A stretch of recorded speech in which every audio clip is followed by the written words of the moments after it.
আজ বৃহস্পতিবার 22শে মাঘ 2026 সালের 5ই ফেব্রুয়ারি। বৃশ্চিক রাশি, বৃশ্চিক লগ্ন, স্করপিয়ান সাইন জাতক জাতিকাদের আজকের দিনটি কিন্তু অতিরিক্ত সাবধানতা অবলম্বন করেই অতিবাহিত করতে হবে।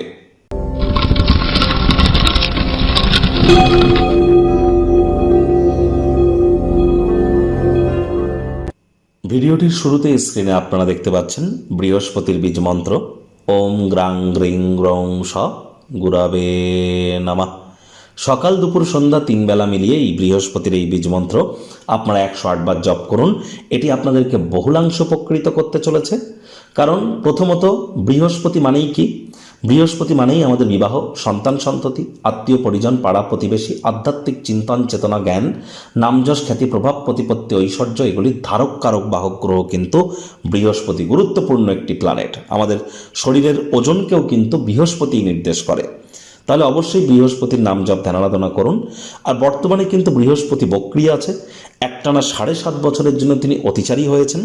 এজন্য বৃহস্পতির বীজমন্ত্র শুধু আজকের দিন নয়, প্রতিদিন আমাদের 108 বার করে জপ করা উচিত। আজ বৃহস্পতিবার হলুদ রঙের বস্ত্র সামগ্রীর প্রয়োগ আপনারা বেশি করুন। বৃহস্পতিবার আজ অবশ্যই ব্ল্যাক এবং ব্লু কালারের ড্রেসকে আপনারা পারলে অ্যাভয়েড করুন। যারা দীক্ষা নেননি ইমিডিয়েট দীক্ষা নিন। জন্মগুরু, শিক্ষাগুরু, দীক্ষাগুরু, এই 3 গুরুর প্রাপ্তিতেই কিন্তু আমাদের জীবন ধন্য ধন্য হয়ে ওঠে। ভাগ্যমিটার আজ আপনাদের বলছে 3.5 আউট অফ 10। ভাগ্য আপনাদের অনুকূলেই থাকবে। দেখুন, কোনো নেগেটিভ বা নেতিবাচক কথাবার্তা বলতে আমাদেরও কিন্তু ভালো লাগে না। তবে গ্রহ নক্ষত্রের হেরফের অনুযায়ী ইন জেনারেল ডেলি প্রেডিকশন আমরা প্রস্তুত করে থাকি। যাদের চন্দ্র রাশি বৃশ্চিক অর্থাৎ মুন সাইন স্করপিও, এই গণনা তাদেরই কিন্তু অধিকাংশ ক্ষেত্রে খাটবে। আর যাদের বৃশ্চিক লগ্ন তাদের কিন্তু আংশিক খাটতে চলেছে। কায়িক পরিশ্রমের কারণে শরীরে ক্লান্তি আপনারা অনুভব করতেই পারেন। ওজন বুঝে ভোজন গ্রহণ করুন। রাস্তাঘাটে সাবধানে গাড়ি ঘোড়া চালান। কোনো প্রকার নেতিবাচক অনুভূতির আশ্রয় ভুলেও যেন গ্রহণ করবেন না। হতাশা কিন্তু গ্রাস করতেই পারে। মেজাজের গোলমাল আরও একটি বিতর্ক এবং বোঝাপড়ার দিকে আপনাদেরকে এগিয়ে নিয়ে যেতে পারে। অর্থগত ব্যাপারে আয় ইনকাম বাড়বে। নতুন উদ্যোগ পরিকল্পনার পাশাপাশি নতুন নির্মাণ কার্যের শুরুয়াতও আজ করতেই পারেন। আজ আপনারা যদি কোনো প্রকার কর্মে নিযুক্ত থাকেন, অর্থের যদি প্রয়োজন পড়ে, অবশ্যই সে অর্থ গুরুত্বপূর্ণ ব্যক্তিবর্গদের কাছ থেকে প্রাপ্তি করবেন। তবে আপনারা আপনাদের লক্ষ্যে পৌঁছানোর আগে নীরবে কাজ করে যান। সাফল্যে পৌঁছানোর আগে পর্যন্ত কারোর সাথে আপনার মনের উদ্দেশ্যগুলি যেন প্রকাশ্যে আনতে যাবেন না। রাজনীতিবিদ যারা আছেন, জনসংযোগ বৃদ্ধি করুন। হার্ডওয়ার্কের কিন্তু কোনো বিকল্প নেই।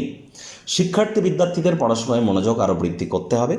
উচ্চশিক্ষার জন্য যারা বিদেশ যাত্রার কথা ভাবছিলেন, ভাগ্যদেবীও আজ আপনাদের পক্ষে নেই।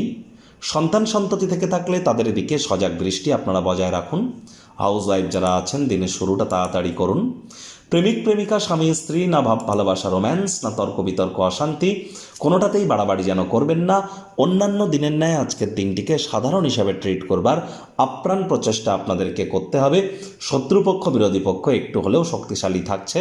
পরিবার পরিজন, নিকটে স্থানীয় ব্যক্তিবর্গ, বন্ধু স্বজন, কারোর উপরেই জোর করে নিজের মতামতকে জাহির করলেই কিন্তু মারাত্মক ক্ষতি।